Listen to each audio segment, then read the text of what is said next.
Ямар сони юм бэ? За хэлж мэдэхгүй юм байна. Наа чин болж штэ. За эсвэл би л хэлж мэдэхгүй шүү. Тимээ нэрээ тийм те. Ямар ч ирэ чөлөөтэй өрнөх газар бол том өрөө. Гэр бүлийн радиогийн том өрөөнд цуглацгаая.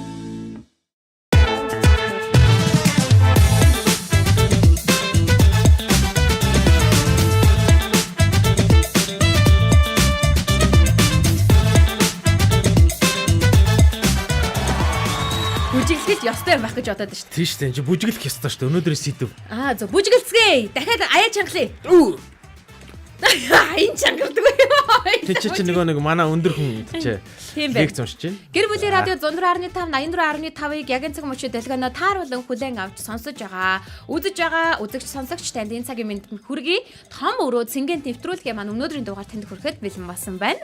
Том өрөөнд яригддаг маш олон төрлийн сэдвүүдийг бид энд студийн том өрөөнд авчирч ярьдаг. Мэдээж энэ сэдвийг та үргэлжлүүлээд гэртээ ярьдаг байгаа. 104.5 84.5 хост дэлгэн дээр сонсож байгаа. За ниймээд 35545 цагийн вебсайтаар сонсож байгаа. За бүр цаашлаад гэр бүлийн радио 104.5-гийн кириллээр бичгээр манай хуудас гарч ирж байгаа. Тухайн хуудсан дээр том өрөөний маань шууд лайв бол эхэлсэн байгаа шүү. Шууд эхэлсэн байна. За шууд лайв маань эхэлсэн явж байгаа. За өнөөдрийн сэдвийг заяа битээр өрнүүлнэ. За ер нь манай формат яаж явж байгааг бол та нар одоо анзаарсан бол хоёр дахь өдөр бид нэр Омитой ингээд үеүүдийн тухай ярьж байгаа бол заяа битээр сууж байгаа яг энэ өдрүүдэд бол илүү юм маргаантай хоёр тал болж хуваагдаж болох үе маргаантай зүйлийг авч байгаа. Аав ээж эсвэл эцэг их хүүхдийн хооронд үүсдэг маргаануудыг л тал талаас нь ярьж үзэж байгаа. Одоо яг нэг юм нийтийн нэг юм шийдэл байхгүй. Ямар ч байж болно. Одоо шийдэл нь ямар ч байж болно. Танаа гэр бүлийн хувьд одоо ямараар шийдсэн байдсан байгаа те. За тэр тухайгаа бид нартай хуваалцаач л гэж хүсэж байгаа. 1146 1146 дээр авъя тхүү. Аав шүү аав. Бид хоёрын яриаг дундуур нь тас завчиж орж ирээд бид хоёртой хамт ингээд ярилцах боломж танд байгаа шүү. 1146 104 5 1146 104 5 гэд хоёр удаа хэлдэм билээ те. Ааха дахиад нэг хэлэх үү. 1146 104 5 1146 104 5 1146 3 илгэсэн. За өнөөдрийн сэдв. За өнөөдрийн сэдвийг за би хүүхдэд тэгээд өгсөн юм аа. За энэ нас нь бол бүр падлиг шүү заяа. Зүгээр хүүхдэрээ л явах юм аа. Зүгээр л хүүхэд тэгээд багцалчих. Тэгээд энийг та өөрөө тэдэн нас гэнтэргээд төсөөлөд ярьж болно шүү. За. Тэгээд хүүхдэд гар утас хэрэгтэй юу эсвэл хор хөнөөлтэй юу гэсэн сэдвээр бид нэр ярьж байгаа. За тэгээд битэрийн ярилцж явах хооронд мэдээж манай найруулагч маань Пол үүсгэсэн байгаа. За энэ Полын доор хэрэгтэй эсвэл хэрэггүй гэсэн одоо байр суурийг та өөрөө илэрхийлээд саналаа өгөөрэй. Мөн комент хэсэгт та хэрэгтэй яагаад гэвэл хэрэггүй ягаад гэвэл гэдгээ сайхан бичээрэй. За тэр нь биднэрт маш их үнцэнтэй байх болно. За миний зүгээс гэх юм бол гар утас хүүхдэд би бас нэг гоё юм хийдэг гэдэг талыг нь авлаа. Заяа ер нь бол ингэдэг би сэдвээ заяад хэлээд заяагаар ингээд сонголтоо хийлгдэг. Ягаад тэгэхээр би бүсгүүчүүдийгээ бол хүндэлж байгаа. Тийм манай бүсгүүчүүд маань хүндэлж байгаа юм шиг харагддаг. Ер нь бол ийм шүү манайха нэг зүйлийг бас сайн ойлгоорой. Энэ бол студид яригдж байгаа аль нэг байж бол хоёр өнцгийг л битэр дэлхийг хичээж байгаа. Яг миний цэвэр байр суурьмөр энд баг хамаагүй шахав. За. Ер нь бол хөрхим намайг хүзий ядаад дим хүмүүс. Харин тэгээд эдий. Энийг бор залуу бойл энтер гэдэг. Үгүй энэ байр суурьтай хүмүүс байдаг байхгүй. Тэгэхээр яаж өөр гаргалгаа байж болох вэ? Яаж энэ талын байр суурийг хамгаалж байгаа хүн юу гаргаж ирж болох вэ гэдгийг битэр гаргаж ирж байгаа гэсэн үг. Мэдээж нөгөө манадаа өглөө дөө. Том өрөөнд дотор чинь нөгөө насны хүмүүс байгаа учраас юу л юу ярьж магадгүй шүү дээ. За одоо танах болохоор хор хөнөөлтөө. Тэгээ гар утас бол хүүхдэд бол одоо хэрэггүй тал руугаа л юм да гэсэн тийм талыг нь ярка авж гин. За хэрэгтэй гэдэг талыг нь манай заяа авч байгаа. За тэглээ. За таашлаад. За ингээд ер нь бол ингэсэн. За би эхлүүлэх үү? За эхлүүл. За би эхлүүлье. За ингээд нөгөө инфографик үзүүлийг хариулагчаа. За удлаа. Заяа зүрхий зарах гэж. Харин тий. Гэхдээ өчигдөр би ингэсэн юм аа. Энэ сэдвээ ингээд гаргачаад бэлдэж явах хоорондоо ингээд жоохон харахгүй юу? За. Гэсэн чинь судалгааны үр дүн ер нь бол сөрөг талруу их байт юм билээ. Ер нь хүүхдийн эрүүл мэнд болон сэтгэлгээний болон биеийн эрүүл мэнд. За тэгээд ер нь л маш олон талаараа хүүхдэд бол сөрөг нөлөө үзүүлж байна гэсэн ийм одоо судалгааны хариултууд бол байд юм бэлээ л дээ. Энэ зөвхөн Монголд бас биш. Энэ олон улсын хэмжээнд яг тиймээрээ байд юм бэлээ. Тэгээ бүр сэтгэл юу гэдэг лээ сэтгцийн эрүүл мэндэд бол хамгийн хүчтэй одоо дэмэж үзүүлж байгаа гэж үзэж байгаа юм бэлээ. Яг тэгэхээр өөрөө эн чинь хурдл юм байна л да. Гар утас чинь өөрөө тэр хүүхдэд интернет руу access хийх одоо тийм интернеттэй холбогдох хамгийн хурдан боломжийг олгож байгаа нэг. Хоёрдугаарт нь энэ их мэдээлэл энэ хогон мэдээлэл гэх юм уу юу гэх юм бэ одоо шүүлтүргүү энэ их мэдээлэл донд хүүхэд ингээд гинт орчхоор ямар шүүлтүргүү орцсон хүүхэд ер нь асар их одоо эрсдэл донд байна л гэж үздэм байна. Ер нь бол олон улсынхаа судалгаагаар тэгж үздэм байлаа. Тэгэхээр одоо заяаг юу гэхийг сонсомоор. За миний хувьд бол би ер нь сургуулийн насны хүүхдүүдийг авч үзэж байна. За бүр яг онцгойлон авч үзэж байна гэсэн үг. Тэгэхээр уг нь би яг тийм эцэг байхгүй юу? Ээжийн төлөөлөл байхгүй юу? Ер нь гар утас аль болох хортой болж игэл хүүхдүүдтэйгээ цагийг өнгөрөөх юмсан, аль болох ярддаг байх юмсан гэдэг төрлийн ээж. Гэхдээ юу болсон бэ гэхээр энэ бол бүр бодит жишээтэй асуудал гэсэн үг юм. Манай хүү сургуульд орлоо. За. Сургуульд ороод за ер нь хэдгээр анги юм бэ? 3, 4-р анги хүртлээ юм уу? 3-р анги хүртлээ ч юм уу? Гар утсыг огт мэдэхгүй. Гар утсан дээр одоо жишээлх юм бол латин үсгээр бичиж байгаа штэ. Одоо чатаар мессенжерээр би нэрүүгээ юм бичиж байгаа. За ингээ фэйсбુક дээр постууд гарч ирж байгаа. Тэднийг ч гэсэндээ латинаар байгаа нөхцөлд унших мунших ч гэдэг юм уу. Энэ талын юм манай хүүхдэд юу ч байхгүйсэн. Тэгээ би бүр ийм төрлийн эцэг байсан. Аав ээж нь жоохон ингэж завааруулж хэл заахын оронд манай хүүчин яг 1-р ангид орсон нөгөө ковидын жил ахгүй юу 2020 онд 1-р ангид орсон юм. Тэгээд тэгэхээр яг завааруулаад дунд нь ингэж хэл заахын оронд бага ангид нь хичээлтэнд нь одоо 5-р ангиас нь эхлээд англи хэл үзсэн юм. 5-р ангиас нь эхэлж англи хэл үзэхэд нь багш нь ABC-г нь зааг гэж утсан юм. За. Ингэж дунд нь ингэж заваарахгүйгээр яг анхны суурийг нь ингэ багш нь тавигдээ гэж бодохгүй юу? Энэ миний буруу байсан. Найруулагч нөгөө нэг за тэр уучлаарай заяа. Найруулагч нөгөө нэг полийнх нь нэг Г үсгийг нь алдагдаад бичигдсэн пол дээр нь саналууд орж ирээд байна. Тийм байна.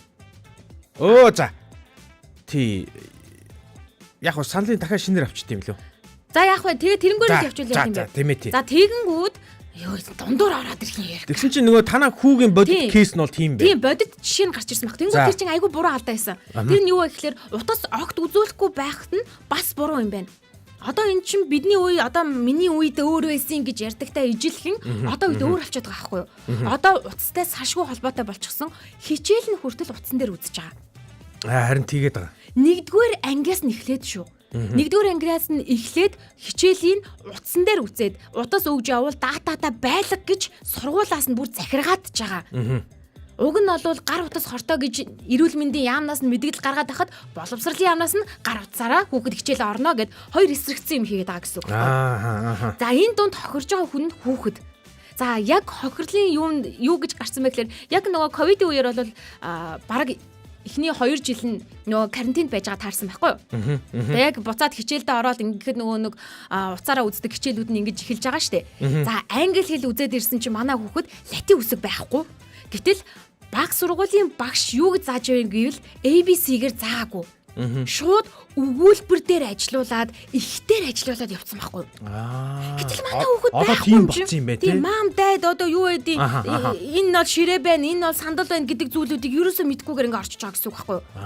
Тэгэхээр яах аргагүй хүн жоохон хоцрогдох маягтай болж байна тийм. Тэрнээсээ өөрөө ингээд эвгүй мэдрэмж авах, бусдаасаа ингээд доогуур байгаа мэдрэмж авах энэ мэдрэмжүүд нь хүүхдэд илүү дамгаа олчт юм бэлээ. Би чадахгүй байгаа юм шиг. Тэгэхээр надад юу гэж бодогдсон бэ гэхээр хүүхдийг сургуульд оронгууд тодорхой цагт утастай танилцуулах техникийн мэдлэгтэй болгох ёстой юм байна гэж бодсон. Энэ бол маш зөв гэж би бодож байна. Наад чинь гэхдээ үгүйсэхийн арга байхгүй. Одоо эцэг эхчүүдийн хувьд яг наад асуудал чинь үгүйсгээд үзэхгүй юу? Наад асуудал чинь яг одоо ингээд нэг юм бид нарыг хоёрдуулаад байгаа штэ. Би ч гэсэн яг наад чинь туулаад байгаа байхгүй. Одоо хүүхдэд технологитой янз бүрийн юмтай ойрхон байлгамаар нь угаасаа энэ 900 бол яг л энэ 900. Гэхдээ нөгөө талдаа судалгаа бидэрт өөр юм харуулад байна. Заяа.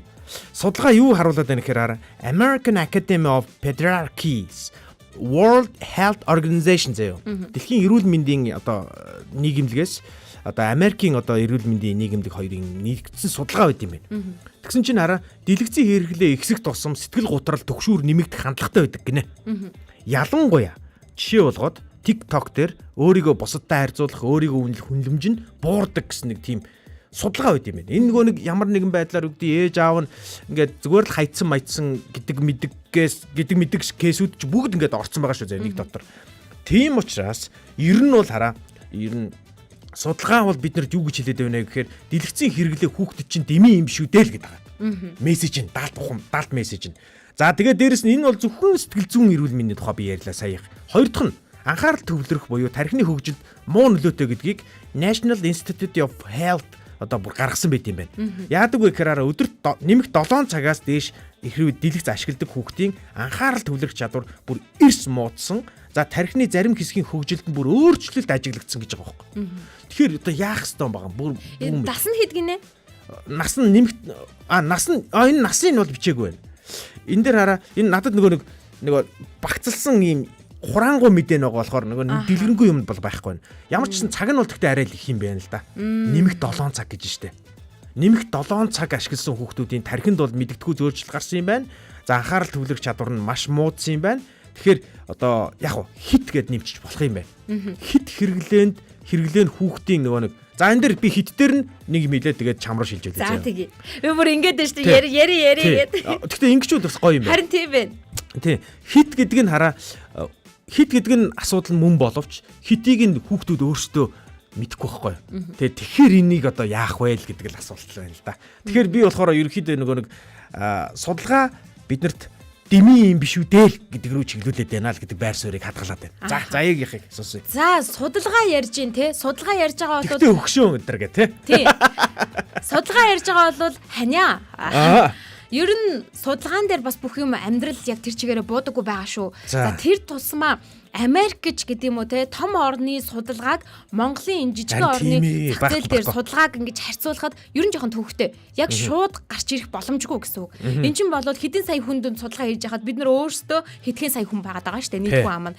Ингээд бодоод үзэхээр судалгаа чинь өрөөсөө л ойлголт гэсэн үг. За миний ярьж байгаа бол сургуульд орсноос хойш тодорхой хэмжээнд хүүхдийг уцтай байлгах нь зөв гэж үзэж байгаа. За сургуульд орсноос хойш гэдэг нь 6-аас хойш насны хэрэг ярьж байна те. 6 наснаас хойшыг ярьж байгаа. За тэгвэл 6 наснаас өмнөхийг яриа л да. 6 наснаас өмнөхдөр бол яах аргагүй судалгааг бас анхаарч үзэхгүй бол болохгүй зүйлүүд бол мэдээж байгаа. Энэ цаг хэтрүүлэн хэрэглэнэ гэдэг чинь өөр асуудал байхгүй юу? Хөөе, хүүхдээ саатуулах арга нь уцалчод байгаа шүү дээ. Зарим айл. За тэгэнгүүт би зүгээр арга зааж өгөх гээд байгаа. Энэ өөрсдөө за чи ингээ практикийг арга хуваалцах. Би бол ер нь практик тал руугаа л яриад байна. Манай Эрк бол судалгаа тал руугаа яриад байна. За би нэг жоохон судалгаа мудгаал ярьж байна. За. Практик тал руугаа ямар нэгэн арга хэлээ л да. Одоо жишээлбэл болохгүй наа чин болдгүй юм гэж хэлэхээр хүүхэд улам зөрүүлээд хийх гээд идэв штэ. За. Яагаад гэвэл эцэг их яагаад болохгүй гэдгийг тайлбарлаж өгдөггүй байхгүй юу? Зөв. Тэгэд хүүхэд хүртэл тэгж асууж ирсэн шүү дээ. Намайг болохгүй, бүтэхгүй, чадахгүй гэдэг. Гэхдээ намайг яагаад болохгүй байгаа, бүтэхгүй байгаа, чадахгүй байгааг нь манай аав ээж хоёр надад юусоо тайлбарлаж өгж байгаагүй. Тийм учраас би бологхийн төлөө хичээж яагаад дандаа алддаг. Гэдэг яг бодит хүүхдийн ярьсан яриа байгаа байхгүй юу? Тэгэхээр томчуудын гаргадаг алдаа энд дийлийнх нь хүүхдийг буруутгах ер нь ямар ч буруу байхгүй. Энд дээр бол бүр хатуу хэлээ. За яагаад гэх юм бол мэдээж утас ийм хортой гэдгийг хүүхдийн аргаар ч байд юм уу, том хүний аргаар ч байд юм уу, зураг дүрс орсноор ч байд юм уу, бүр хүүхдийн дуу хүртэл байгаа штэ нөгөө нэг анимашн дотор чинь. Тэгнэ. Тэрнгээр нь үзүүлж болно. Гэтэл тэгдэггүй. Үгүй ээ наад нүд чи ингэчлээ хаста тэглээ инглээ гэл. Нөгөө хуучныхаа аргаар үзээд байна. Чанга дугаар л яриад байдаг. Нөгөө хуучны арга барилаараа мань хэд хүүхдүүдэд болохгүй гэдгийг нь ойлгуулах гэдэг. Тийм, чанга дугаар л яриад байдаг. Тэгтээ зүгээр энэ ийм шүү, тийм юм шүү. Чи бол ийм зохимжтой хэрэглээнд хүүхдийг байлгахын тулд болиулах арга замаа чи ингээ нэг практик аргаар хуваалцчих шүү дээ. За тэгэнгүүт хамгийн гол нь эцэг их өөртөө тойл байхгүй юу? Эцэг их болохгүй гэдэг хэрнээ өөртөө уцаа үсээ суудаг байхгүй юу? За яг наадахтай ч холбоотой нэг комент байна. Уншиж гоёла. Юу энийг яриад дуусчих. Эцэгчүүд өөртөө уцаа үзээ суугаад байгаа байхгүй юу? Тэгээ уцаа үзэж суугаад өөртөө уцаа үзээл инээгээл уйлаал баярлал энийг хараа гэл үзүүлээл те. Аваа чи энийг хараа гэл би рүүгөө явуулаад нөгөөдхөөс хүүхдний масангаа за байж гэл ингээл юм хум хийгээл тэгэхээр хүүхэд тэрийг хүүхдээс нь илүү өөрөөс нь илүү чухал юм чи гоё юм гэж бодно шүү дээ. Тийм учраас энэ гоё юм руу хушуурах байхгүй юу? Харин утасны хэрэглээг нь бага болгохын тулд бүр байхгүй болгохын тулд гэр бүлийн за мэдээж тойл болсон аав ээж нь ах эгч нь өөрсдөө үлгэр дуурайл үзүүлэх хэрэгтэй хүүхдүүдэд сургуулийн өмнөх насыг ярьж байгаа шүү дээ. За дөнгөж гэртээ орж ирэнгүүтээ уцгүй байлгадаг ч юм уу те. За уцаа ингэж дээр тавьчихдаг. Манайх бол ингээд хайрцаг нь тэгээд хүүхдүүдийг бага байхад бол бүр тэгдэг байсан. Хайрцаг нь тэгээд ингээд дээр тавьчихдаг байсан байхгүй оролдохгүй гээд. Тэр үед үнэхээр чухал дуудлага биш л бол авдаггүй, хариулдаггүй. Ажлын цаг бол ажлын цаг, амьдрал бол амьдрал гэл ингээд суучих байгаа байхгүй. За тэгээд дээрэс нь хоолны ширээний ард жишээлх юм бол нэг жижигхэн дөрмүүд гаргах. Тийм дөрмүүд гаргаж байгаа. Хоолны ширээний ард жишээлх юм бол хүн болгон утсан гээд хараад ингээд суудаг бол утсыг шууд болиулах. Ямар ч уцгүй орчинд хоолоо идэх. Тэр нь гэр бүлийн халуун дулаан уур амьсгалыг төрүүлэхээс гадна утас хэрэглэх тэр мэдрэмжийг нь тодорхой хэмжээнд багасгадаг гэдэг бүр судалгаач байдаг. За ойлголоо. За тэгэхээр хоолны ширээний ард бол зөвхөн хоолныхын талаар ярь гэж байгаа байхгүй. Чи бол миний асуусан одоо миний нөгөө яриад байгаад бол чи жишээ яриад байгаа тийм хариулт өгөө жишээ яриад байгаа гэсэн. Энэ мэдчлэн бид нар өөрсдөө 6-аас өмнөх насны цэцэрлэгийн насны хүүхдүүдэд утсаар харгалахын оронд өөрсдийнхэн үйлдэлээрээ болохгүй гэдгийг нь мэдрүүлээд за тэгээд утасны оронд хийж болох зүйлүүдийг нь хүүхдэдээ аль болох ингэж өгөөд ах юм бол хүүхэд утас нэгтдэггүй шүү. Ер нь практиктэй тэгдэг шүү тий. Одоо сая манай жишээлх юм бол 2 настай баг хүүхэд өвдлөө штэ. Тэгээд тэгэхэд уг нь бол уйлал ингэнгүүт нь утас өгөөл аргалаад ингэдэг бол манай хүүхэд утас үзэхгүй. Утсанд аргалагдахгүй. Тэрний оронд хоорондоо ингэж тоглодог ч юм уу те. Арай өөр зүйл хийгээд ингэхлээр аргаладаг жишээ нэ. Тэгэхээр зөвхөн утас 100% маягийн юм болчоод байна тий. Утас 100% аргалдаггүй хүүхдийг сатааруулдаггүй гэвэл үгүй шүү. Харин утас 100% сатааруулахгүй гэдгийг харин баталчих. Тэрний оронд өөр зүйл хийх хэрэгтэй. Анханасаа харин тасгацсан бол дассан юм чинь бас салахад жоохон хэцүү байна. Байнгын л ингээд нэг давтамжтай тэрийг хийсээр л байх хэрэгтэй. Тэгвэл давтамж болчихно. Яг. Лажима оюун цэцэг гэгч маань битсэн байна. Энэ бол их гоё болон юм байна штэ гэж байна. За үргэлжлүүлээд Алан Кева маань их гоё комент битсэн байна. Яг бодит кейс хуваалцсан байна. Хідүүлээ өдөржин хамт байгаад байна. Гэхээр чин утас их бариад байна те гэсэн байна. Гэтэ ийм заяа. Тийм бид нар өөрсдөө утас их барихаасаа гадна яг бид хэд хүүхдүүдийн хажууд биш учраас чихвчээрээ ч юм уу сонсоод байгаа штэ зарим тохиолдолд. Эн чин заавал ингээд нүүр тулж үзээгүй тийм. Тэр тусмаа нөгөө 6-аас өмнөх насны хүүхдүүдэд зориулсан контентууд YouTube дээр байгаа контентуудын хувьд гэх юм бол хүүхдийн харааны төвшинг өөрлөгөө чиглүүлэх бүр зориулттай тийм байдаг. За одоо жишээлх юм бол хэдэн хүүхэд авчирч суулгаж агаад контентаа үзүүлээд яг сатаарж байгаа хэсэг дээр нь тод өнгө нэмж өгдөг. Харин тийм гэсэн. Сатааруулахгүй байх мэдрэмж. Тэгэхээр хүүхдийн тархинд шууд нөлөөлж байгаа гэсэн үг. Тийм учраас хэрвээ энийг та буруул гэж үзэж байгаа бол өөрийнх нь амьдрал дээр тодорхой хэм маягийг хэвшүүлэх хэрэгтэй. Харин 6-аас дээш насны хүүхдийг бүр огт утасгүй байлгаж болохгүй. За энэ ч тэгсэн чинь Алан Кева ингэж байна. Агентууд өдөр дунджаар 15 цаг утас оролдож байгаа. Ажил нь юм чинь дээ гэсэн байна. Одоо ажил нь юм чинь. 7-оос хойш та хэдийг хараад л байж байна. Явна орсон ч гарсан ч гинэ. Одоо болиг. Одоо бид хэдийг харахгүйгээр зүгээр сонсож олно. За ер нь гэхдээ үнэ. Яг орчин үеийн нэг ертөнц чинь яг энэ дижитал ертөнц рүү шилжчихсэн. Энэний сөрөг нөлөөнүүд нь одоо ингээ ажиглагдаад эхэлсэн юм байна л да. За тийм учраас би нэг байр суурийг би чамд хадгалъя. За хадгалаа тавьчих. Харуулъя. Бүр Sleep Foundation гэдэг нэг нойр судалдаг одоо ийм бүр организашн байт юм байл да одоо байгууллага. За эднийх судалгаагаар зөвхөн хүүхэд биш. Ер нь насан туршидтэд ч гэсэн одоо гар утасны хэрэглээ одоо хүмүүсийн ердийн хэрэглээ болж хувирснаас хойш болж байгаа нэг хамгийн том одоо сөрөг дагвар, үр дагвар юу болж байгаа юм бэ гэхээр инсомниа буюу нойр гүйдэл. За инсомниагийн гол одоо асуудал юу гэдэг вэ гэхээр тархинд уул нь бол одоо уламжлалт аргаараа бол уламжлалт гинэ. Одоо ер нь бол байглаар бол ийм юм байл да. Нар ингээд жаргангууд хүний тарих яадаг вэ гэхээр за одоо шүн болж байгаа юм байна гэд шууд мелатонин гэдэг даавар одоо ялгаруулд юм. Унтах гад тийш тий. Тэнгүүд хүн ингээд жоохон ингээд биеийн амрах тийшээ ингээд шууд хандаад ингээд тарих ингээд амрах процесс нь эхэлчихдээ юм байна аль хэдийн. За бүр нар жарахтаа зэрэгцээд ингээд амрах процесс нэг эхэлчихдээ юм байна. За тэгээ мэдээж орлогоо явсаар нэг хэсэг ингээд хугацаа өнгөрсөөр байгаад яг орондоо ороод унтахад нам унтаа сайхан дуг нойрондоо дугжраад тэгээ сайхан амраад өглөө нар жарахтаа мандахтаа зэрэгцээд хүний тарих толгой сэргийг бүтэмж нь өндөр тэгээ сэрдэг байж л дээ. Гэсэн чинь одоо гар утастай холбоотойгоор бид нар ер нь бол гар утасны энэ дэлгэц чинь нэг юм цэнхэр гэрэл тусгад юм байл да. Энэ цэнхэр гэрэл нь ялангуяа гар утасаараа Нэг гар алгын яг ийм л зай байгаа шүү дээ. Энэ 1 метр хүрэхгүй үстэй тий. Хүрэхгүй шүү дээ. Нэг хэдэн сантиметр л байгаа. Метр Энэ хооронд тусч байгаа Метрийн учраас зайтай ингэж үздэг хүн бас байгаа манад 1000 ахвал жишээ метрийн зайтай уншдаг тий. за бас тийм ээ. Тэгэд ингэж үзэж байгаа утасны тэр цэнхэр гэрлийн нөлөө бидний тархинд ямар сигнал өгдөг вэ гэхээр нар жаргаагүй гэдэг мэдээлэл өгдөг юм байна. Тэгэхээр мелатонин гэдэг одоо тэр даавар ялгарх нь багасчд юм байна. Тэгэнгүүт хүний нойр хүрхэ болчд юм байна. За ингээд нойр хүрхгүй ангууд нь авчиад бид нар мелатонин гэдэг бодисыг нь нэмэлтээр уугаад эхэлт юм байна. За ингэж нойроо сайхан хүргэдэг. За тэгэнгүүт мелатонин гэдэг дааврыг бид нар зохиомлоор уугаад эхлэхээр миний тархи яадаг байх нь гэхээр би мелатонин гэдэг даавар ялгаруулах шаардлагагүй гэж үздэг юм. За ингээд бүр ингэстэ гинжин уруулаараа өстө заваарсан юм болоод бид нар нойргүйтэл гэдэг өстө жигэн утгаараа нэрвэгддэг юм байна. Одоо тэгэхээр чинь нөгөө хүүхдүүд нойргүй хүүхдүүд дээр ярьж байгаа юм чи хүүхдүүд нойргүй болвол дархлаа нуна. Дархлаа өндөр болохгүй. Тийм биеийн өвдөн султна. За тэгээд ямар нэгэн зүйлийн нэг дутагдaltaй болно. За хичээлээ ойлгохгүй. Тэгээд хүүхэд өвдөх юм бол аав ээж аль нэг нь заавалчгүй харж үнжин байна. За нэг айлд нэг биш нилээд хэдэн хүүхэд байгаа бол бусдаа халдварлуулна гэл ингэж байна шүү дээ. Тэгнэ гэсэн үг.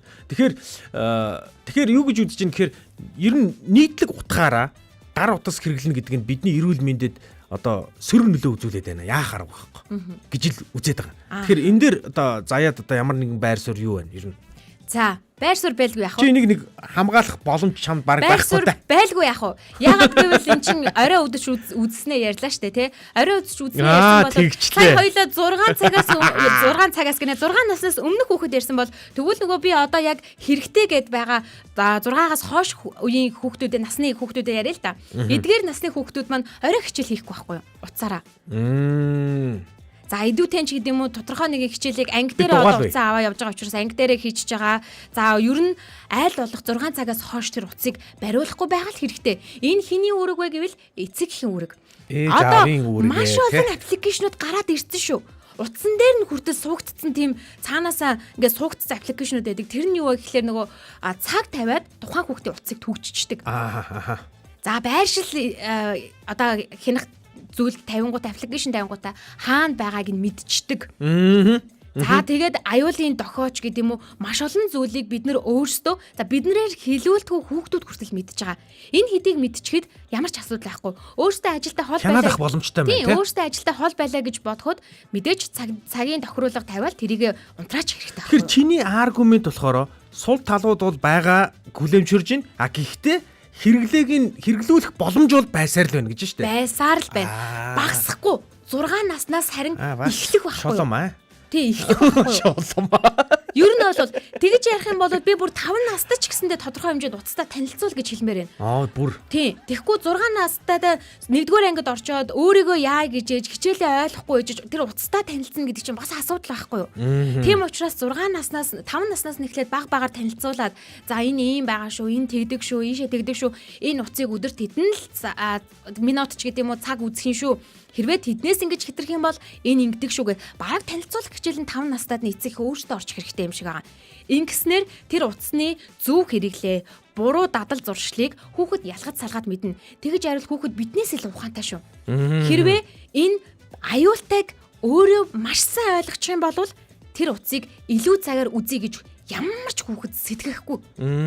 Тэгэхээр эцэг ихийн уйггүй дадал зуршил за тэгээ эцэг ихийн үлгэрлэж байгаа. Тэгээ дээрэс нь эцэг ихийн хараа хинэр тавьж байгаа. Маш чухал. Би энд ерөөсөө хүүхдийг онцлмааргүй байгаа. Хүүхдэд тэгж яриул хүүхэд ч нөгөө цав цагаан цаас төрдөг гэж байгаа шүү дээ. Эхээс төрөхтөл муу хүүхэд болчих гэж төрөхгүй байхгүй. Тэр чинь уусаа зүгээр мах бодтой нялзраа бацаанууд л гэж цаас биш дээ. Төрөхтөө харин тийм л дээ. Цаахан сэтгэлтэй. Цаахан тарихтай. Тэгээд тэгэнгүүт цаасан дээр юм бичээд тэрийг гой болох уу муухай болох уу гэдэгтээ ижилхэн хүүхдийн тархинд юу оруулах нь эцэг ихийн асуудал болчихж байгаа байхгүй юу. Тиймээс багаас нь амьдралын хэм маягаал бид өөрсдөө уцтай хэрхэн холбож, хэрхэн ойлгуулж, хэрхэн хооронд нь уялдаатай байхаа шийднэ л гэсэн үг байхгүй юу. Даваа сүрэн баяр ихч маань ёстой зөв чамааг дэмжиж битсэн байна. Тийм шүү дээ. Гэхдээ тэр хойноос нь тэр урд нь явуулсан чи тэр зүрхнүүдийн тоог хэлчихвэл би чамд зармаг авч өгье. Зүрхнүүдийн тоон. За идүүтэй гэрт бас хийж гинэ гинэ. 1 2 3 хэдэн зүрх вэ? Өө би тоосонгүй шүү дээ. 39 зүрх вэ? Тийм үү? Тий. Ааха. 39 зүрхөө шүү. Даваа сэрэн баяр гэж би чамайг ярьж байгаа 39 зүрх тоолоо сууж ялаа шүү. Харин тийм байна тийм байна. Яг харахгүй тийм байна. За тэгээд энэ эдүүтэн гэртас хийж ийн гинэ. Угаасаа хийн. Харин хийгээд байгаа.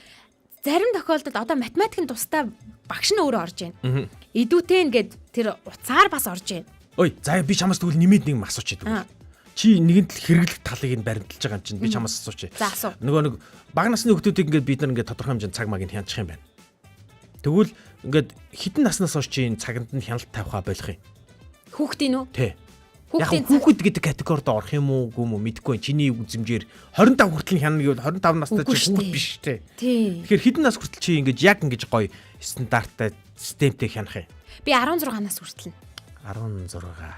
За тэгэхээр манад нэг 16 таа баг шүү дээ яана. Миний хувьд болвол би 16 нас хүртэл нь яг тэр утасны зөв хэрэглээний суурийг тавиад өгчин гэж бодож байна. Тэгээд за 16-аас хойш олчихно. Тийм. Манай хүүхэд ямар ч байсан утсыг хэрхэн зөв хэрэглэхээ мэддэг болчихсон байна.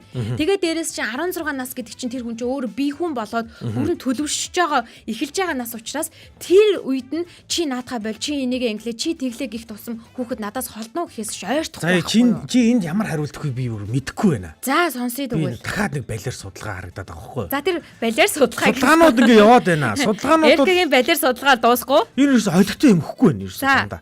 Одоо ингээ дараа биеийн эрүүл мэндийн сөргөнөдөө гэж үзэж байна. За биеийн гэдэг нь ялангуяа нүдний гинэ. Америкийн за нөгөө нэг Америк л ярих нь шүү. Ягаад за би шууд хариулт өгчөө. Тий. Гөө байж. Энэ хараанд муу юм байна. За нүд хуурайш хараа муудах эрсдлийг бол одоо бүр дээрэс нь хараа таргалалт гэдэг одоо айгүй том эрсдэл ингээд дагуулж байна гинэ. Тэгэхээр ерөөсөө нүд нийт одоо жингийн илүүдэл гэдэг хоёр асуудал бол утасны хэрэглээ хэвийн болсноос хойш ингээд ард түмний дунд ингээд нийтлэг болсон үзэгдэл юм байна л да. Тэр энийг яах вэ? За судалгаа яриа. Судалгаан дээр ярьж байгаа бол судалгаа дандаа хитүүдсэн хэрэглээн дээр судалгаа хийдэг болохоос биш яг зохимжит хэрэглээн дээр судалгаа хийсэн тохиолдолд ер нь энэ нөгөө нэг нийт ард иргэдийн дунд хийцэн юм байна. Харин тийм. Тэгэхээр тэр чин удаан утас үзэх. За тэгэж ариул бид нар энэ удаан чихвч зүүхч гэсэндээ чихэн хортой байхгүй юу? Болио энэ. Захирал имийг штэ те. Имийг хэтрүүлэн хэрэглэх, тунган тааруулахгүй хэрэглэхэд хор болно. Тий. Үүнтэй ижилхэн бүх зүйлийн тунган тааруулаад хэрэглэхэд тэр чин өөрөө мэдлэг, мэдээлэл, эм тан тэр хүнд хамгийн эерэг зүйлүүдийг авчирч өгөх байхгүй юу? Тийм учраас утсан дээр ч гэсэндээ тасралтгүй олон цагаар ширтэж үзэх ямар ч хүнд муу. Харин тий, наадхны чинь гол шалтгаан ийм байдаг гинэ. Дараагийн нэг судалгааг би чамд хэлчихье заяа. Чамаг яригч ингээл тасалчи. Хоёлаа хараа нэг 35 хүртэл ч юм уу нэг хоёлаа яриад тэгээ хоёлаа яриагаар ингээ нэгтгэе заяа. За тэгээ. Энэ бас нэг судалгаа байгаа амар балиар нь хараа донтуулах одоо хам шинжтэй байдаг гинэ. Балиар судалгаа ярмааргүй байна яа. Харин тий, нэг гяс ярьчих заяа. Жохон гоё судалгаа гаргаад ирээч.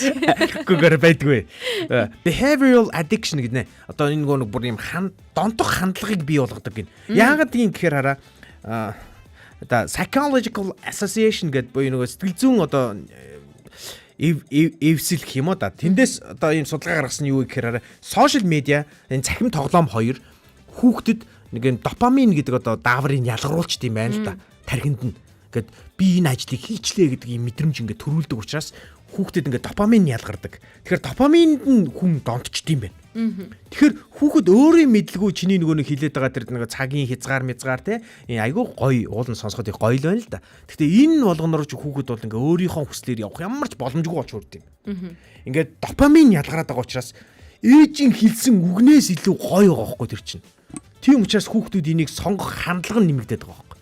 Тэгэхээр хараа нийт 10 хүүхдийн дунд ингээд авч үзэх юм бол ер нь бол нэг талаас илүү нь ингээд уцаал үзэх юмсан гэдэг ийм мэдрэмжинд хөглөгдөөд идэм байл л да. Тэгэхээр одоо яана гэдэг аахгүй. За наа дээр чи ярьчих. За тэгээчгөө. Халаач хамаа гэсэн. Мэдээж би хэлсэн шүү дээ. Бараг 0-оос нь эхлээл ярьлаа. За. Энд хүүхэд буруугүй. Энд эцэг их өөрөө буруутай. Багаас нь эхлээл үнэхээр тэр донтолтын зүйл рүү оруулсан л бол гаргахад хэцүү байхгүй юу? Гарах гэж үзчихсэн за угаасаа бүтэхгүй юм байна. Ингээд уйлаад ах юм чи энэнгээрэл ингээ явчих гээл ингээл орхичих юм бол тэгэл орхигдно. Хүүхэд юмд донтохдоо энэ зөв үү буруу юу гэдгийг ялагч чадварыг эцэг их суулгадаг байхгүй юу? Ёстой тэгнэ. буруу юм байсан ч гэсэндээ буруу гэдгийг мэдж байгаа хэрнээ донтоод байна гэдэг чинь энэ хаана алдаа гарсан бэ гэдгийг эцэг их өөрөөсөө асуух хэрэгтэй. Тэгээд насанд нь тохирсон өөр аргыг олох хэрэгтэй гэсэн үг. Энэ гинт болчихог байхгүй юу? Гинт гарч ирэл. Өнөөдөр би анх удаа утас байрснаа. Яа одоо ингээл донтиж гэдэг юм уу те? Одоо энийг нь орчихгүй юу л гэдэг аахгүй юу? Тэгээ айч би одоо нэг муу гэдэг сүр талыг баримталж байгаа учраас тэр хүүхэд ингээд нэг юм амтанд нь ороод чиний хэлж байгаа мэлж байгааг тоохоо хэлчих үү. За би нэг жишээ яриа. Одоо жишээлбэл сахар идэх муу, шүдэнд хортой гэл ингээл ингэдэг штэ. Тэгээд огт чихэр идүүлдэггүй хүмүүс байдаг. За тэгдэг гэсэн. Огт чихэр идүүлдэг. Тэгээд тэр хүүхдүүд өөр чихэртэй айлд орохоор яадаг гэж. Бүр улангасан дайрах нь. Улангасан дайрдаг. Яг зөв. Тэр чихрийг ээж аавынх нь нүднээс далд хариулж агаад керманд хийгээд энэ тэнд булан тохоонд очиж агаад идээд те. Ёстой жинхэнэ. Тэгэхээр цохимжт хэмжээнд нь идүүлэх нь ёстой тийм баг зүгээр те. Тэгэнгүүт яадаг вэ гэхлээр зарим айлын чихрийн тавган зүгээр ширээн дээр нь байж лээдэг. Хүүхдүүд нь идэж гэдэг үү те. Тий, байгаа л байдаг. Гэтэл зарим айлын чихрийн тавганд орхноо хураалагдчихдаг шүү дээ. Тэгэхээр энэ юу вэ гэхээр хүүхдэд танилцуулах ёстой тэр зүйлтэй. Гэхдээ тунгийн тааруулахыг нь эцэг их өөрөө үлгэрлээд заагаад мэдүүлж өгөх ёстой байхгүй юу? За ёстой баха. Зүгээр маш энгийн жишээ бол тэр л байна. Чихэр утас хоёр бол яг хуу жишээ нь шал өөр юм шиг боловч ер нь утга санаа яагаад гэвэл чихрэнд ч гэсэндээ донтуулах зүйлс орсон байгаа. За хоёулагийн ер нь ярилцлагын цаг дуусах ер нь нэг 8-9 минут л үлдсэн байна. Хоёулагийн яриагаа ингээд багцлаа заяа. Санал асуулгыг бас харчих л та. Санал асуулгын хуучныг нь найруулагчаа хараадах. Хуучин дээр нь 86% нь хэрэгтэй, 1% нь хэрэггүй гэсэн байгаа. За шин дээр нь бол 67% нь хэрэгтэй, 33% нь хэрэггүй гэж. Ерөнхийдөө л манайхан нийтээрээ хэрэгтэй гэдгийг авч утсан байна. Гэхдээ бас эргэлзээд байгаа байхгүй юу? Яагаад вэ гэдэг дээр эргэлзээд байгаа. Тэгэхээр сая хоёулынгийн хоёр талаас ярьсныг сонсонгуудаа нэрээ ийм юм бодогдоод байгаа учраас би яах ийх нь бас мэддэхгүй байгаад байгаа юм биш үү гэдэг бодол нь төрсэн баг. За ангараг өгнө үү? Сая орж ирлээ. Зөв шүү, маш зөв. Гэхдээ юу ярьж байгаа ямар ч зөв. Манай хоёр зөв юм яриад байна. Ер нь зөв. Энэ хэрэггүйг дарсан нэг хүнийг би уцаар залгаж орж ирээд яагаад хэрэггүй гэдэг өөрийнхөө байр суурийг нэг манийдэг нэг синхруулээтэй ч гэж тэр нэрк байвал яг хоо би дараагүй харин би дарчий гэд хайгаад олсонгүй олоогүй мө болохгүй нэ харин тийм дахиж харагдахгүй л байна. Тэгэхээр шинэ хүмүүс дарсан гэсэн үг. Тийм байна. Иймээс хоёлаа юун дээр зогсох вэ? За би ингэж бодчих юм аа. Хорих тусам хүүхэд хүсэмжилдэг наран жаргал тэрнлээ бичиж. Гэхдээ яг ингээд байгаа маа. Би болохоор ингээд байгаа. Ер нь бол хараа насанд хүрээд наад хүүхд чинь угаасаа л энэ ертөнцтэй танилцсан. Танилцахаар угаасаа л тэр гар утсан муцал бүр ингээ хин бүрийн бүр хөлийн эрхээ уруугараа ч хийдэг юм болцсон байж штэ. Тэгэхээр хүүхэд үеэсээ хоцорсон хүннүү бүрнээс гарч ирсэн эсвэл те нэг юм агуунаасаа гарч иж байгаа амтэн шиг баймааргүй байхгүй юу? Эн чинь ингээд дадлагаар бий болдог зүйл штэ. Ингээд гараа хураа ойрхон байж бас эн чинь өөр юм болдог. Тэгэхээр манай хүүхэд хэрвээ энэ технологиг хэрэгэл сурахгүй бол энэ орчин үеийн ертөнцид амьдрах боломжгүй амьд үлдэгч бараг боломжгүй болчих жоох. Яг энэ яриан дээр нүргэлжлүүлээ. Бид 10 жил байхдаа самбарын өмнө гараад гэрийн даалгавраа хийгээгүй ч гэдэг юм уу гэд зэмлүүлэх. За эцэг их хурлаар эцэг ихийнх нь чихийг ингээд нэг улаалгах ийм үйлдэл хийхээр мэдрэмж нь айгүй хэцүү байдаг штэ. Ичдэг, санаа зовдөг тий. Гэтэл одоо хүүхдүүдийн хувьд яадаг вэ гэхээр техникийн мэдлэг буюу утасныхын талаар юм мэдэхгүй байгаа нөхцөлд яг энэ мэдрэмжийг авч байгаа. Гэхдээ нэг нууг хэлэх заяа бүр ийм. Ном хүртэл хүний биед муу штэ. Ном бүр байгаль муу. Номыг хийхэд тулд тэр цаасыг нь хийхэд тулд маш их модыг тайрдаг тий. Гэхдээ бид нар номыг шүтдэг штэ. Тэгээд ном уншсан хүүхдүүд бүгд хараамуутай болдог штэ. Бараг хуйл тий. Бүгд хараамуутай болдог. Тэгвэл бид нар номноос татгалцдаггүй. Яагаад тэгэхээр хараа ном бол ингээд нэг юмд хүрх гээд байгаа нэг юм арга муу юм байна гэдгийг ойлгоцсон байхгүй бид нар. Гэхдээ хараа муутай болдгийг за энэ эрсдлийг бид нар үүрий гэдгээ сонгоч байгаа байхгүй. Яг тэрэн шиг. Жишээлбэл машин ашигтай юу ашигтай. Гэхдээ машины ослолд ороод хүн хөтгэл үсттэй. Тэгэхээр машины ослолд ороод хүчингүүд нь бид нар те. За машин унах. За болиул энэ хүч магадгүй юм байна гэд болдгоо штэ. Улам илүү хариуцлагатай. Улам илүү юмыг ойлгож хянуур болдог. Хутга байна. Гал байна. Одоо бидний яг ингэ тоочч бидний дэвшилт хүргэсэн энэ юмнуудыг ярих юм бол хараа бүгд л сөрөг тал байгаа юу байгаа. Давуу тал байгаа юу байгаа. Бид нар энийг үнэлж үзээд энийгээр л бид нар дэвшилт хүрэх юм байна гэдгийг мэдсэн учраас бид нар тэр сул талуудыг яаж хийж байгаа л багасгах. Төрөний нэвтрүүлгийн турш заяагийн хэлсэн тэр комментууд маш чухал байлаа. Энэ аргуудаар бид нар хараа энэ эрсдлүүдийг бууруулж болох юм байна гэж би бас бодоод байгаа хгүй юу. Тийм ч учраас эрсдлийг айлуулах бүгдөө баг дээр нь буулгая. За тэгээд үр ашгийг нь бүгдээ айлуулах их хүн хүртээ. Тийм биз? Тийм ч учраас манай монголчууд бол бас амар юм билээ заяа. Амар. Нийт 3 сая 500 мянган хүнтэй гэж байгаа. Гэхдээ насанд хүрсэн хүн хараа нэг 600 мянга яг ингээд Facebook хэрэглэх насны хүмүүс нэг 700 800 байх ёстой шүү дээ. 1000 байх ёстой шүү дээ. Тэгсэн чинь гэтэл олон 3 сая хэрэглэгчтэй гэдэг байгаа ш манайх. Бараг хүн болгон байгаа ч юм шиг. Юу гэсэн үг юм бэ? За ангаргийн комент орж ирж байгаа байхгүй юу? Утас юм уу нэг судалгаа харсан чинь хүүхдүүд 13 наснаас утас хэрэглүүлэл тохиромжтой гэж харж ирсэн юм а. Тэгээд сая шинэ оноор том хүүдээ утас авч өгөө. 12 хүрээд тэгээд утсан дээр нь тоглоом, сошиал гэх мэт зүйлсийг өдөрт 1 цаг 30 минут хэрэглэхээр дээш гүгээд хэрэглэхээр тохируулж өгөөд бусад хичээл хэрэглээний аппликейшнуудыг нь чөлөөтэй тавьж өгсөн. Хэсэг хэрэглээл дасчихдаг амар юм бэлээ.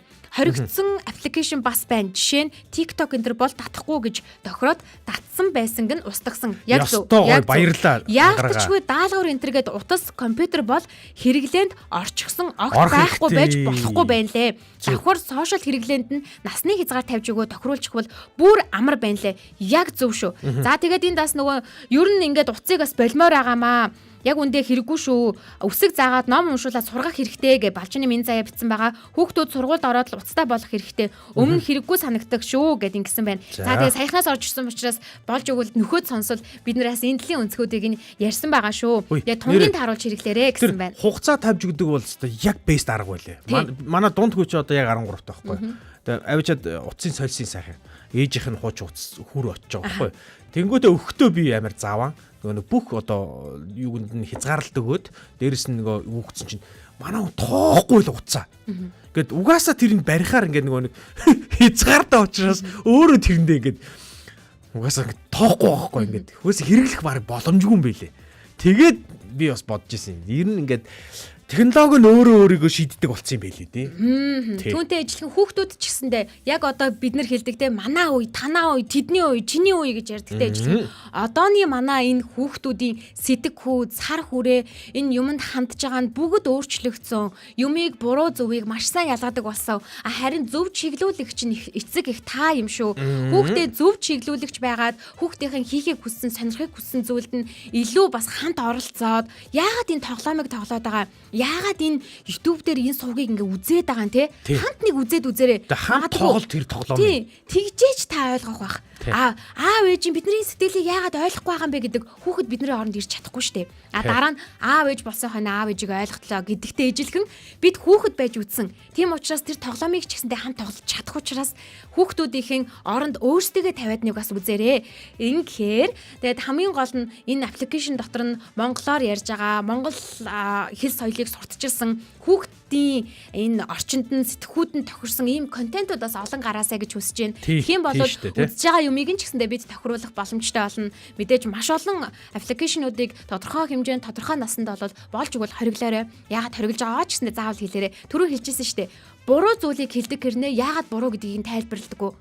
Үүнийг л хүүхдүүд гайхт юм байлээ шүү. Тийм учраас гайхах зүйл үлдэлгүйгээр яагаад буруу гэдгийг нь байнга тайлбарлаж өгж байгаарай. Ингэснээр та хоёрын хооронд утас байхгүйгээр илүү олон ойлголцлын асуудлууд гарч ирэх болов уу гэж бодож байна. Тийм шүү дээ. Ерөөсөө ингэдэм билээ. Бас зарим нэг чаналуудыг нь YouTube дээр үздэг тэр чаналуудыг нь цохиомлоор бүр ингээд яг та үзүүлэхийг хүсэж байгаа чаналуудаараа subscription дараад бусдыг нь subscription дарахаа болчих. Тэнгүүд хүүхдүүдийн чинь дэлгэцэн дээр гарч ирэх юмнууд нь харьцангуй таны хүслээр гарч ирнэ. Тэгэхээр хүүхдүүд чинь магадгүй үзэж байхдаа тоо сурдаг ч гэдэг юм уу. Ашигтай тал айгүй их байгаа юм байлээ. Тэгэхээр улаан тоглоомч аавын зүгээс хэлэхэд хүүхдүүд тодорхой хэмжээний ийм ертөнцид байлгаараа одоо орчин үеийн ертөнцид бид нар яаж солиороод те яаж ч одоо татгалзаад энэ ертөнцөөс одоо хаагцах боломжгүй шүү дээ. Тэгэхээр энэ ертөнцид тунгийн тааруулаад заягийн төрөний хэлсэн одоо нэвтрүүлгээ бас ухраа сонсох юм бол их сонин гой арга залиудын тухайс хуваалцсан байгаа. Тэгэхээр та бүхэнд баярлалаа. Тэгээд өнөөдрийн сэдэв бол хүүхдэд гар утсах хэрэгтэй юу гэдэг сэдвээр том өрөөнд буугаллаа. Та ч гэсэн том өрөөндөө ярих дахин нэг сэдвтэй болсон болов уу гэж бодож байна. Орой гэртээ хүүхдүүдээсээ хань ижлээсээ асуугаад нэг үзээрэй. Мэдээж дараагийн буюу маргааш 9 цаг 5 минутаас уулзлаа. Түр баяртай. Радиогийн 1-р студид Эрка Заяа найруулагч Мизо ажиллаа. Баярлалаа. Баяртай. Баяртай. Ямар сони юм бэ? За хэлж мэдэхгүй юм байна. Наа чин болж штэ. За эсвэл би л хэлж мэдэхгүй шүү. Тимээ тий нэрэ тий те. Ямар ч чөлөөтэй өрнөх газар бол том өрөө. Гэр бүлийн радиогийн том өрөөнд цуглацгаая.